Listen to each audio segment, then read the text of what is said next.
The Midnight Suns has women in it now? The original comic book was about the Midnight Suns, as in they were men! Where are my men, Firaxis?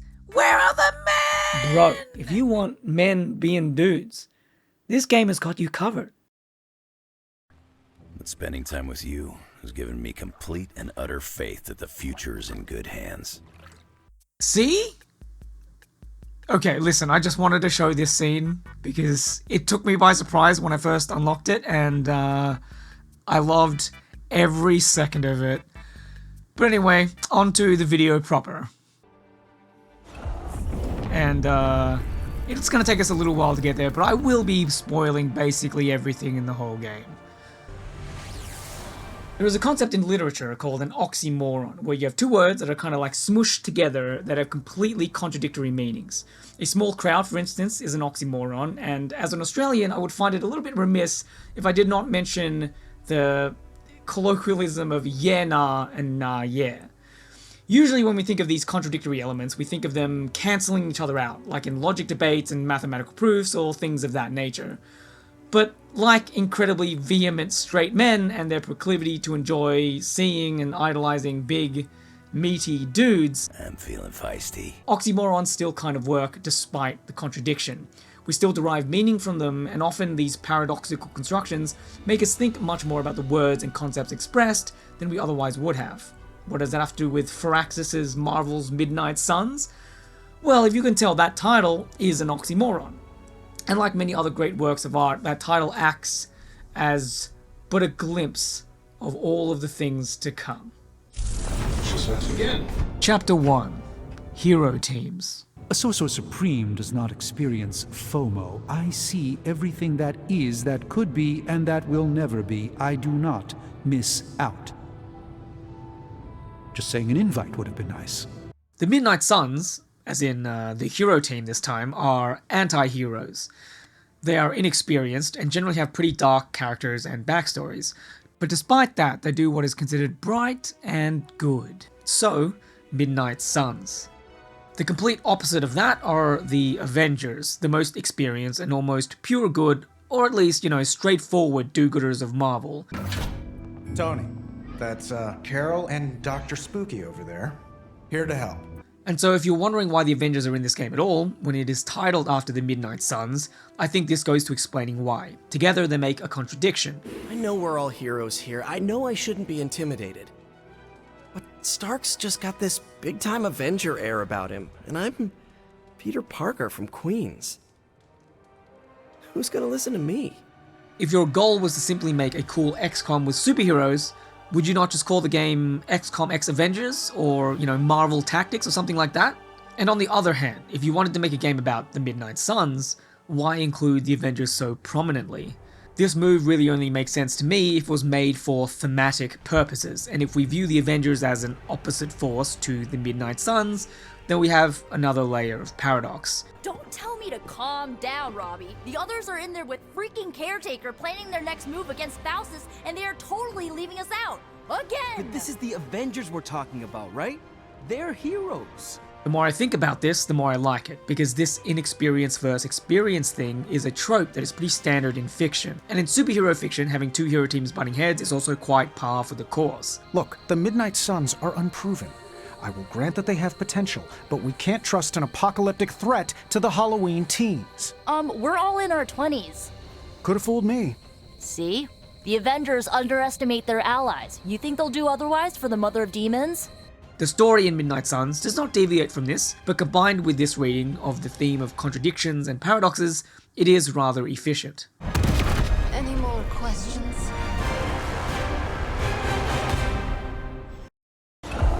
This has gone on long enough. You made me the center of attention I do not need at a party I did not want.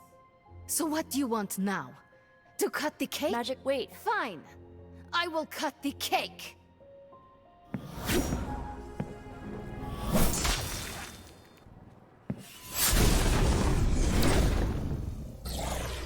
Happy birthday?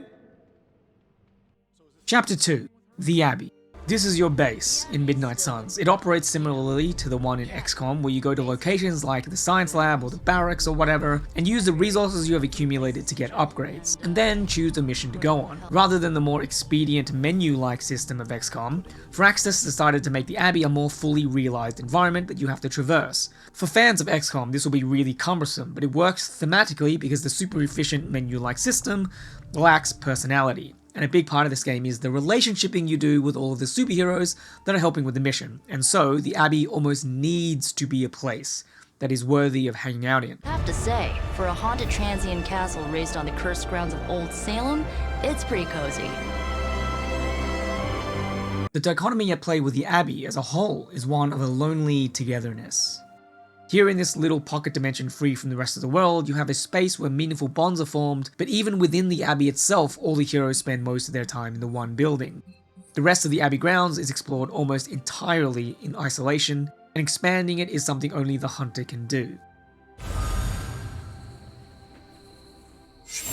This ominous-looking portal is known as a blood gate, and you're the only one among us who can pass through it. This expansion is achieved by going on a few challenge missions with your nice demon doggo Charlie.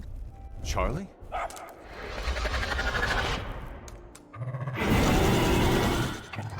And gaining power words that you throw at cracks in walls or infested plants to remove them. Blessings of Hippus. It would have been very easy to have this changed, so that instead of using power words, you summoned, the Hulk to knock down a wall. Or Doctor Strange to get rid of those fancy magical infested plants. This would have reinforced the theme of teamwork and togetherness, yada yada yada. Hunter, care to join our little Hulk survivors support group? But as it stands, the hunter here is alone throughout exploration of the Abbey grounds, save for your pet Charlie. So, at once, the Abbey as a conceptual space is one that is both quite lonely, especially as you uncover the history of the Salem witch trials and its victims. This place looks so lonely. But also very dense with social connections, as you can listen to the other characters chatting. Is Chthon the elder god of metal bands? Oh, no. Tony, read your briefings. And also connecting with them yourself. Something tells me you don't have a favorite movie. Well, we can start you out with one of my favorites.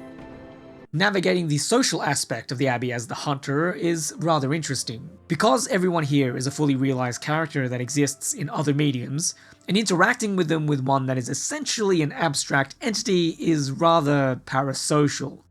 Whatever version of your hunter exists will, interact with and befriend Spider-Man, say. But there will be no acknowledgement of past interactions or dialogues because as this nebulous character you can be completely nice one minute and completely harsh the next. But beyond that, if we take into context the broader scope of these characters, they are incredibly well defined in other mediums and will have no issues coming into the game and being themselves. The same cannot be said for the hunter. How can they possibly cross over into a movie or a comic? Is it going to be my hunter that's the hunter, or is it yours? This nebulousness of character means that for as much as this friendship simulator allows you to chill with and befriend these characters, it feels awfully one-sided, like the relationship we peons have with celebrities. Oh my god, Robbie, why are you so pumped about meeting Blaze? Word on the street is the dude's a major a-hole. Oh, come on. He's the original spirit of vengeance and, my personal hero. Whatever, Robbie. Fanboy all you want. Go get yourself an autograph for all I care. Just don't tell me I didn't warn you. And it also reminds me of the paradox of social media, where we can form just these huge social networks and yet still feel very lonely. I, of course, don't have this problem. Nudge, nudge. But you get the idea. That paradox and being aware of those kinds of relationships should make you rethink the assumption that any and all connections are good. Should it come as a surprise then, that Midnight Suns also has its own little social media thingo within the game's world. Interestingly, something the hunter can see, but never participate in. The hunter can be a great many things, but a meme lord is not one of them. And in terms of the mechanical expression side of things, Superlink has no benefit, whereas the more communal club activities, shop class, emo kids, and book club will provide you extra cards at the end of the night. Blade, did you start a book club so Carol would join it? Chapter 3. The Heroes. We were talking about books, and I may have suggested the two of us read a book and talk about it. Captain America overheard and expressed interest. Carol said I was starting a book club, and he asked if he could join. Then what? What was I supposed to do? Say no to Captain America? My favorite thing about Midnight Suns is book club. Do you guys remember watching The Avengers for the first time? That was a remarkable film because it pays off what you want out of a team-up superhero movie. Tension is built with whether or not these characters can cooperate, but then, when the team does come together, it's just fireworks and explosions of superheroics. The one thing that seemed to grab lots of people's attention after watching that film was the after-credit scene where it was just the Avengers chilling and eating shawarma. People seemed to love this at the time, and I think Midnight Suns taps into that exact sentiment. For all of the epic and larger-than-life nature of superheroes, part of us wants to just see them doing normal things. The other said I should invite you. A book club? Yeah, I didn't figure the great and powerful Hunter would be into a book club. Is a book club some form of weapon? Do you strike with the spine? You hear that? That's the sound of Agatha rolling in her grave. I don't know if this feels absurd to most gamers, because I think we take it for granted a lot. But it is kinda dumb. In this game, for the most powerful abilities, for each hero to be locked behind a friendship level. It's not through some kind of epic character-specific quest or intense training in a hyperbolic time chamber that you unlock their most powerful abilities, but just, hey, Captain America, here's a notebook. I think you'll like it. Oh, Hunter, thank you. Now that we've reached 5,000 friendship points, here is a puzzle game version of my deck for you to solve, so that I can now use up all of my block to deal damage. Despite that absurdity, it works, and actually on a number of levels. First, friendship is getting to know the other person, and so, you talk to them, choosing the correct activity, the right response. It was good of you to check in on her. No need to praise me for something anyone would do. Then allow me to appreciate your thoughtful nature. All right. And then selecting the best gift shows that you understand them, which nets you even more friendship. Nice and straightforward. But then, rather than give you the most powerful ability right away, you have to do this little puzzle game. Because in video games, there is much more to a character than just how they are written. The best games express their characters through their mechanics also. This means that fully getting to know a character means that you also need to understand, in this instance, how their deck works. For Captain America, that means maximizing how much block you get with his moves. As a bonus, you also reinforce what happens in the story, where the Hunter is chosen to be the leader, since they're capable of understanding all of the troops. I have a tiny envy for how you make friends so quickly. How so? It comes so easy to you. Even when you are a bat, you are a likable bat. The Midnight Suns, Strange, Carol, Tony, even me. We all look to you for our cues. I don't know how to talk to rich people. Would you mind? All right. Thanks, Hunter. So, superheroes. They do larger-than-life things, and that's cool and all, but it is also cool just standing there, watching Logan being an old man. It may be connected in some way to the Hulk. Why don't you blame Mysterio while you're at it? Or Steve Rogers thinking that there are ulterior motives for Blade to invite him to book club. It's about Blade. I get the feeling that all of book club is just his roundabout way of getting to be friends with me. I mean, I'm touched. He seems like a good guy, but shy. So how do I tell him I'm totally cool with being best pals without scaring him off? The importance of these contradictions being forced together is that it reveals to us a truth that we may not otherwise expect.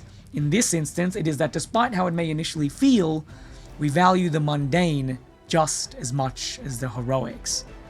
And like, seriously, I'm not kidding about how much I love book club. Okay, so for a little bit, book club is going well. People are analyzing the books, giving their takes, having a grand old time. But then, Logan just invites himself to book club. And then you ask him about it, and this is what he says. I meant, what did you think about book club? I just told you. Thumbs up for punch, thumbs down for snacks. And everyone there is too polite to knock him back, and even I, just an observer playing the game out loud to myself, was like, Oh no! Logan is going to ruin book club! Chapter 4. The Forge. Welcome to Tony's Scary Demon Cave. I'm Tony, and how may I assist you today?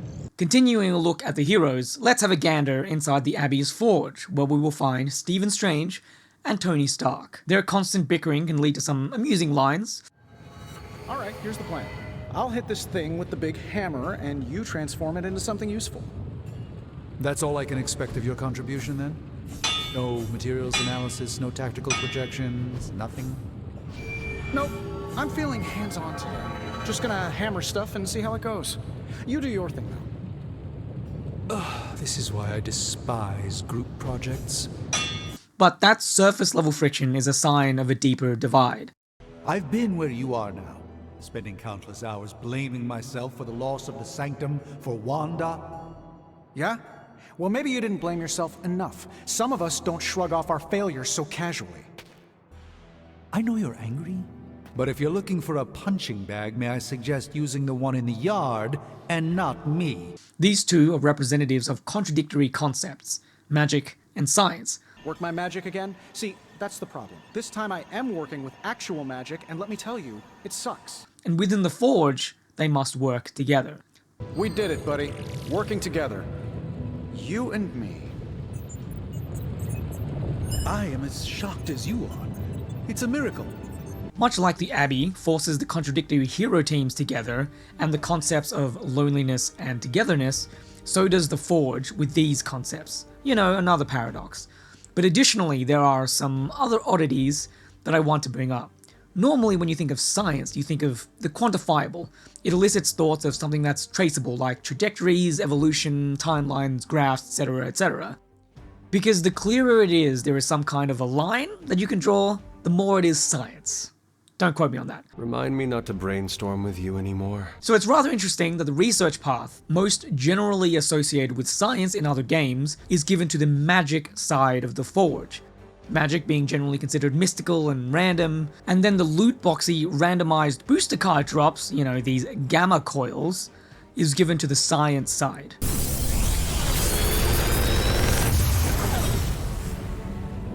What can I say except you're welcome?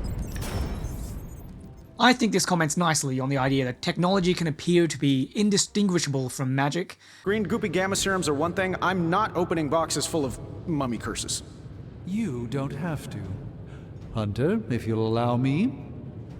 Your second funeral, boss. And some of the best magical systems are ones that are treated more like a science.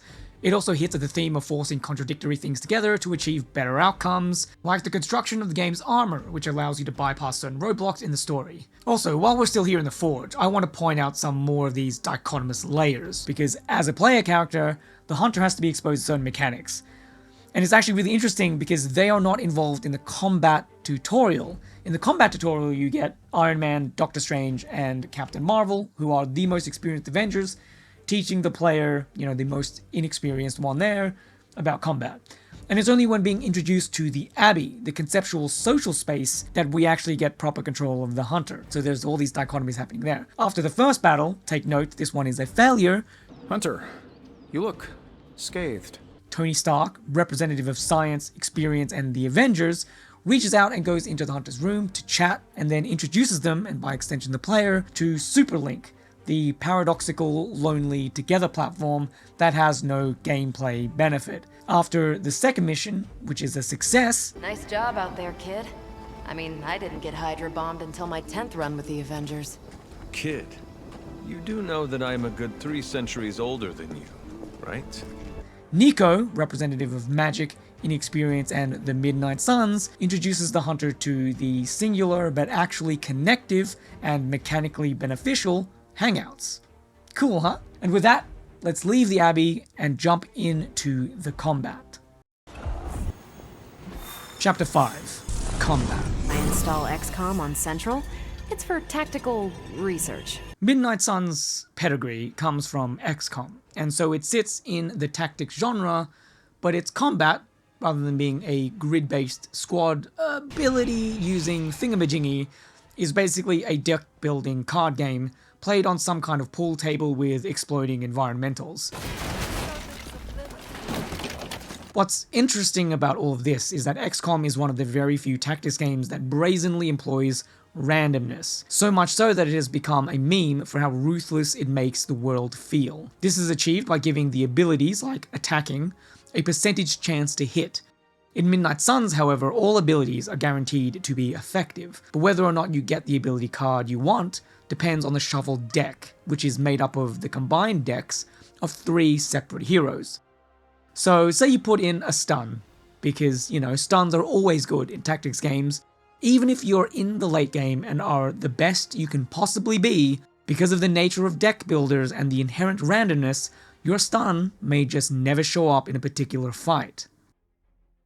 So there's 3 things happening here. Number 1 is both of these games use randomness to convey different things. In XCOM, that randomness is a way to show you how outmatched you are in the current situation. But through the course of the game, when your troops gain experience and better gear and technology, that randomness goes away. It's there as a brutal indicator of your weakness against the aliens, and thus disappears as XCOM gains in strength. In Midnight Suns, that type of random is just a fact of the matter. When you bring together these heroes, there's a volatility that is always being fought against, and is the foundation of basically all superhero team-up fiction, and much like the story, which we will get into, combat can feel like a powder keg of each hero vying for the spotlight.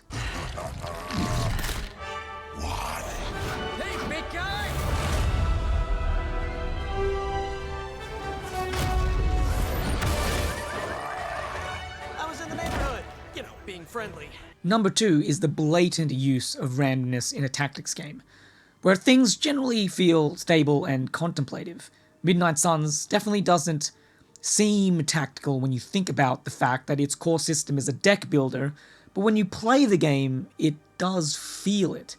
To me, it still feels very much like XCOM, but just less brutal and more superhero-y.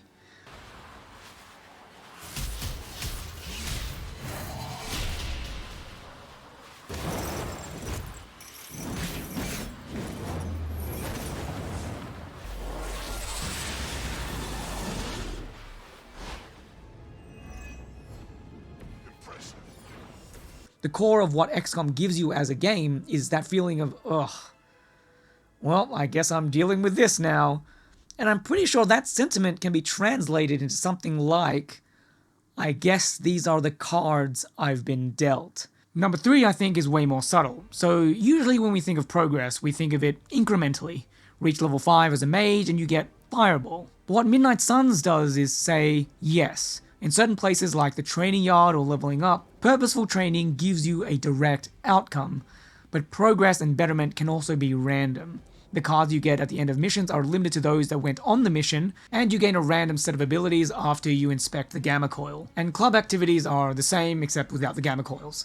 What this says to me is that when you interact with people, you will grow. Maybe not all at the same time, at the same rate, and you might not know how you will grow, but someone is going to learn and develop from this experience, and this growth through community is the most important, the foundational tool to overcome problems out there in the real world. There's actually a lot more that I like about the combat, but much of it is unrelated to this reading of forcing together contradictions. But if you want to go watch that video, you can watch it here. Otherwise, there's actually a little bit more I want to say for combat, but it's actually tied directly into the story. Chapter 6. The story.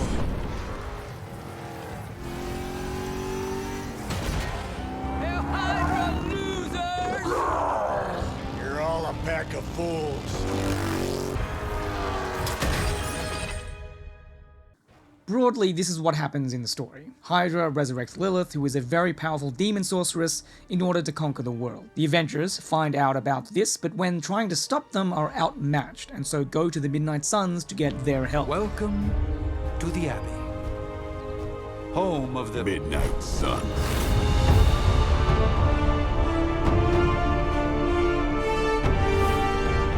They resurrect the Hunter, who is the child of Lilith and the only one to have killed her in the past. The first part of the story from here is actually the failure of the Avengers. The symbolic buildings of magic and science respectively are the first things to fall, the Sanctum Sanctorum and Avengers Tower. With their loss, both teams also lose a friend. For the Midnight Suns, it is Wanda, and for the Avengers, they lose Bruce Banner. These failures question the authority of the Avengers because though these two teams share a base and are meant to be working together, the dichotomy of the two, which I brought up all the way at the start, causes conflict. The Avengers can't help but see the inexperience of the Midnight Suns, and so they take control. Yeah, okay, the plan didn't work out. I'll come up with another. If that doesn't work, I'll try again and again, until I win. You win? You know what I meant. But that youthful inexperience and the darker nature of that team has a much more rebellious spirit, and so not being listened to and seeing the failures of the Avengers, they end up taking things into their own hands. I don't understand. I thought the Avengers were supposed to be like the greatest superhero crew on Earth. I thought they would do better than this.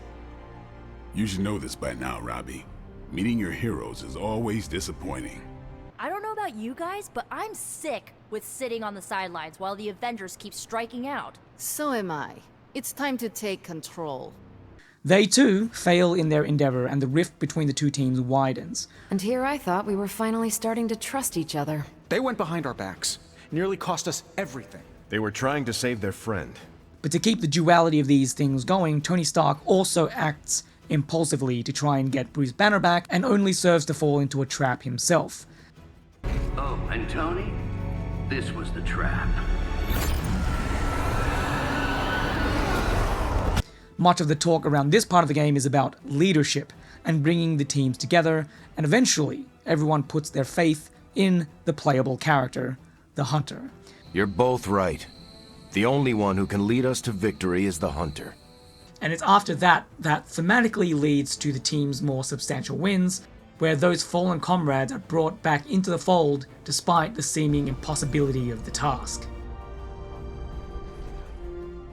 I want to take the opportunity here to point out another bit of storytelling brilliance. There is a cutscene early on in the game, literally just before you recruit Spider-Man, where the Elders, using both science and magic, fail to find Venom. I would be rotting inside that creature's gut. If not for Spider-Man. Time to return the favor. We'll find him.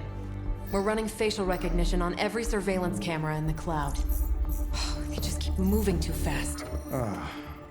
Can't believe I'm saying this, but you think Team Spooky's doing any better?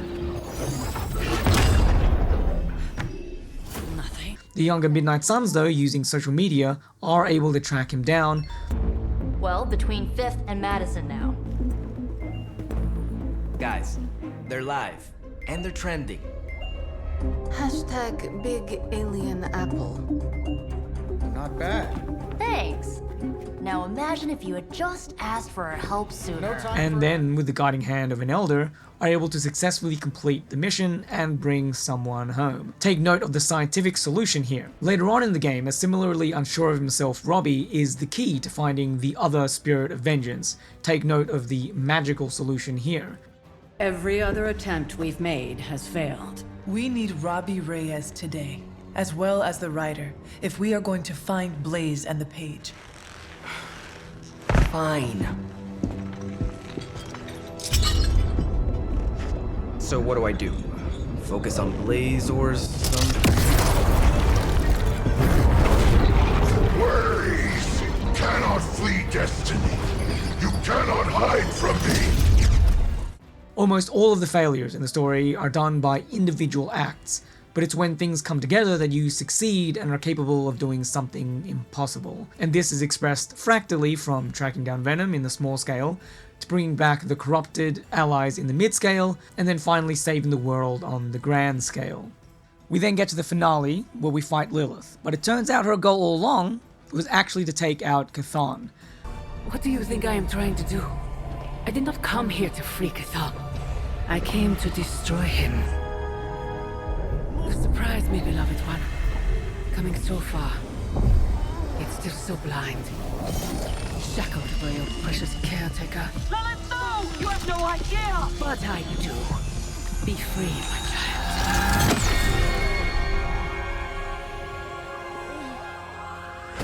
And embrace your true self. But by breaking the Hunter's collar, she allows Chthon's power to control the now unleashed Hunter. We owe you, Demon Mother. This foul trinket was our final obstacle. The moment is here, and all the pieces in their proper place. And the whole team must band together to confront their former leader. So this is all thematically appropriate and does that whole fractal storytelling thing that is always good.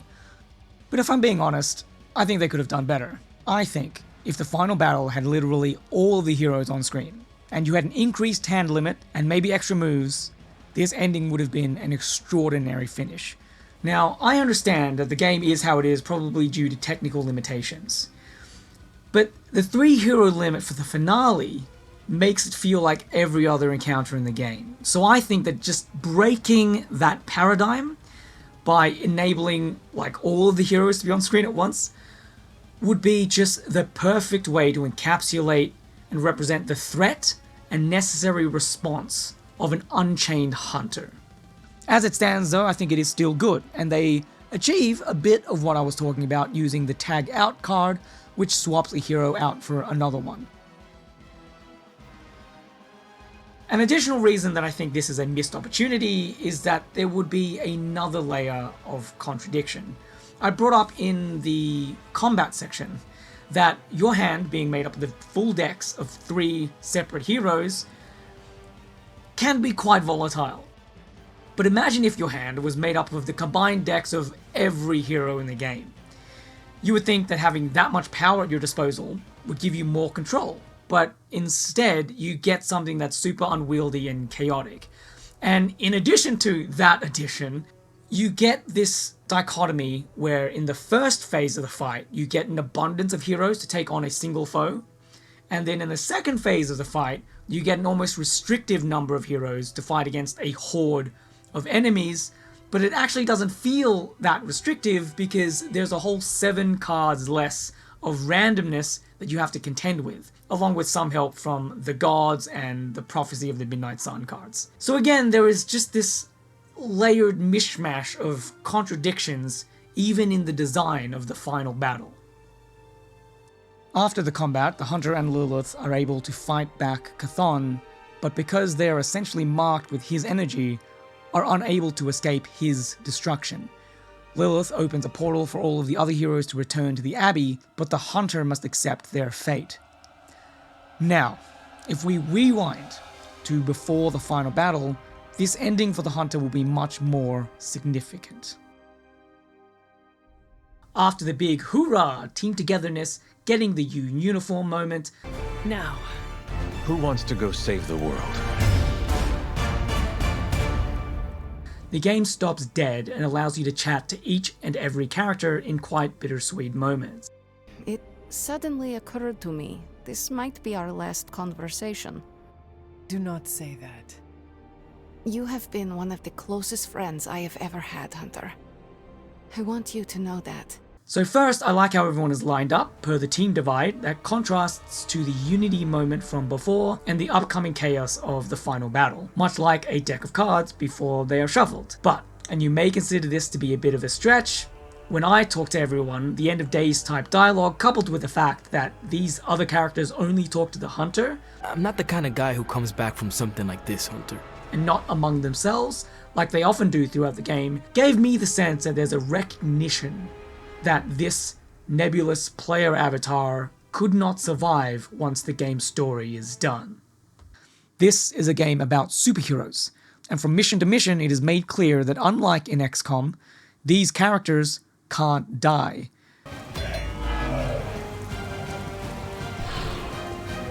They must be ever present for you to fulfill the fantasy of hanging out with them. The player character, on the other hand, is solely the construction of this game, and despite the importance the game gives the Hunter throughout the story, i.e. making them necessary for every story mission as well as the leader of both teams. But this isn't our first apocalypse, and experience beats heart any day of the week. Boss, I need to know where we stand on this. Are you negotiating who gets to stop the end of the world? Not when you put it like that. I cheated death so I could drag my demon mother back to hell.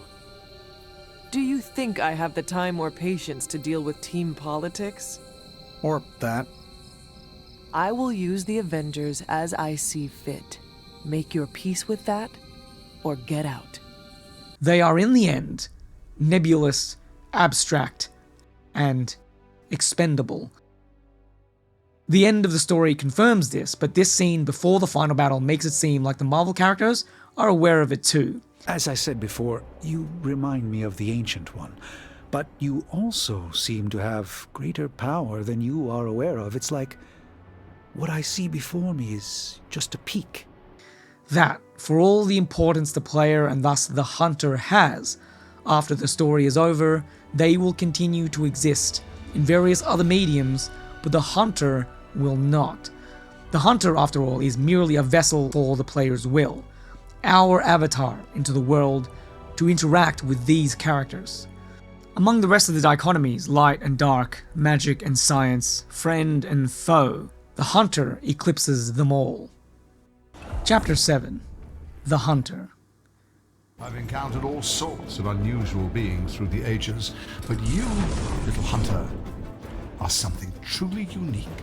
Your very existence is against the rules. The Hunter is a character that is both alive and dead, young and yet old, loner and leader, the will of the player but also locked into the story's writing. In their mechanics, they can be light or dark or somewhere in between. Combat is the same. They can be built for support or offense, or some mixture of the two at any point in time. They can be both female or male and are never referred to as either, demon and human, armored by technology or magic. Either way, you're now the most advanced hybrid of tech and magic on Earth since old Doc Doom himself.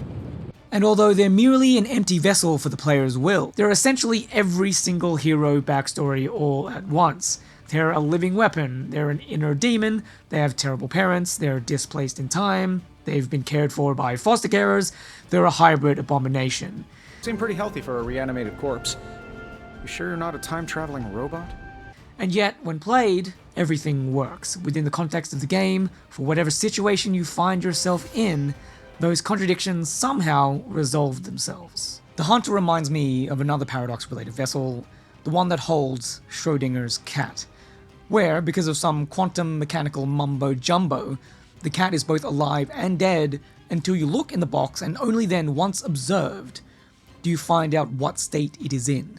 For the Hunter, it is only once observed, once a dialogue decision is made or a deck is finalized, that we will find out what they are at that moment.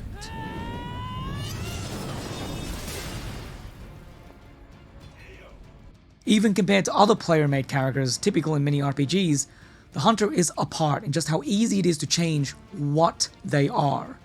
Usually when you make a character in another RPG, there is a base, a foundation that you build that character, and maybe down the line you can alter them with some kind of shop or NPC, but every aspect of the Hunter is changeable outside of combat. And even within combat, there is startlingly little that differentiates light from dark. Both can do heavy amounts of damage, and both interestingly have a heal, etc., etc. The nebulousness of character might seem like a result of a bad system. Midnight Suns borrows from the binary good/evil or karma-based morality systems of yore that essentially railroads you down two paths. Midnight Suns takes all of the overarching importance out of that system and makes it almost meaningless.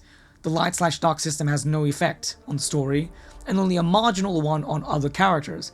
This means that the player can do undark or unlight things even if they were going for a full light/dark run. This frivolousness of decision-making, contrasted with the self-importance of typical morality systems, hits at a truth that we are all, even when we roleplay, inconsistent. Especially when it comes to certain things like being a different person to different people, or losing it when someone does something that you just hate, even if you want to be supportive/understanding. Yes, you failed, Tony. You should have taken down Banner when you had a chance, but you let your emotions get in your way. And I think this facilitates a more multifaceted role-playing experience that a binary morality system typically does not, even if they market it to you otherwise. One additional thing that is exposed by contrasting the choices and freedom of this Hunter against the self-importance of other morality systems is that nothing you do in Midnight Suns matters. There is still a consequence for, say, berating Iron Man for not killing Bruce Banner, but it is minimal and nothing that a quick sparring session or taking them on a mission won't fix. Something that reinforces that point, and I only discovered this because I decided to do a second playthrough because I have no respect for my own time, is that there is one thing that does change. In the leadership scene, if you are aligned dark, you get an additional dark option, and if you are aligned light, you get an additional light option, and that's as much as anything will deviate in regards to this system. It doesn't change you being the leader, but it may change how the other characters react, which sounds really dumb, but reinforces the story's conceit of being about a prophecy, and also the theme of togetherness, which is what really matters. Some of you may already be aware of this, but I was kind of lying at the start when I said that the Midnight Sun is an oxymoron. Because if you take a quick jaunt to Norway or various places at a certain time of year, you can very much experience a midnight sun. So there isn't actually anything contradictory or paradoxical about witnessing a sun at midnight. The Schrodinger's cat analogy is sort of similar, where it was actually thought up to initially disprove the Copenhagen interpretation of quantum physics. How can a cat be both alive and dead at the same time? You science bros need to rethink your, assumptions there. But the thing is that paradox is now used as an introduction to quantum physics because that is basically how it works. And the colloquialism of yeah, nah is another false dichotomy because words, when put together, don't contradict each other per se. And so you can actually have a sentence that is literally yes, no, and rather than being left with nothing, the bringing together of two mutually exclusive concepts conveys more meaning. It indicates a hesitation before an acceptance, or a acknowledgement but still a rejection. If you look at just the story, I think you would find a pretty decent narrative. Its central theme is one of bringing together a volatile mixture of characters who sit at opposite ends of the spectrum, and only when working together can they achieve what is impossible. The Avengers and Caretaker, with all of their caution and experience, are not enough, and neither are the Midnight Suns with their youthful drive and ingenuity. This theme of combining youth and elder to achieve the impossible is everywhere, but what I love about this game is that it doesn't just do that. It isn't content with just conveying its themes through the story. No, the game's tech development, its friendship simulator, the Abbey exploration, character customization, all of those things are used to build their own or other dichotomies. The titular team evokes the idea of good being done in the darkness by dark, broken people. Superhero Book Club reveals to us that perhaps the mundane is as valuable as the heroics, and the game's mechanics not only show us the complexity and growth, that it's not a linear thing but perhaps a communal, random thing also, it also contradicts our idea of the fun in tactics, that perhaps the random is just as thought-provoking as the planned. And though there's more, I want to end things by pointing out that those individual false dichotomies can give you meaning. It's the sheer audacity to cram them all into one game, and that game still works as a cohesive whole, is truly remarkable. Imagine a sentence or a paragraph that was just made up of oxymorons, but somehow still made sense. That is the level that we're talking about here, and I think that is my ultimate takeaway from this game. And it is similar to what I preach constantly on this channel, and it's that though narrative and mechanics might seem antithetical, in reality they are not, and that even though this, a AAA turn-based tactics game with a licensed IP, should by even any of those individual properties be devoid of artistry, it's probably one of the best examples of what this medium is capable of. Goodbye, dear. And remember, death isn't the end. It's just a beginning, in dark disguise.